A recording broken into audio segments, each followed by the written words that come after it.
বিয়ের পরে সবাই চায় তার স্পেশাল দিনে যেন তার হাজব্যান্ড সবসময় যেন তার কাছে থাকে। আর যদি তুমি সেটা মন থেকে চাও তাহলে ভগবান সেটা তো পূরণ করবেই। সেটা আসলে আমার সাথে হয়েছে। Hello guys, welcome to another mini blog. সকালে উঠে জানতে পারি যে ওকে জাহাজে যেতে হবে ইন্সপেকশনের জন্য।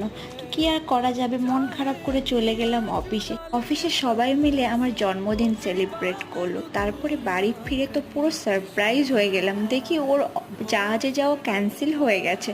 আর ও জন্মদিন সেলিব্রেট করার জন্য কত কিছু আয়োজন করেছে, কেক নিয়ে এসেছে, তার উপরে মাংস নিয়ে এসেছে, কত রকম ভাজাভুজি করার জন্য বলেছে যে এত কিছু রান্না করতে হবে, দিয়ে খেতে হবে।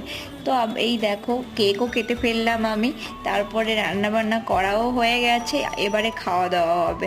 দেখো তোমরা বলো ভিডিওটা কেমন লাগলো, কার কার হাজব্যান্ড কীরকমভাবে সেলিব্রেট করে আমাকে কমেন্ট করে জানিও।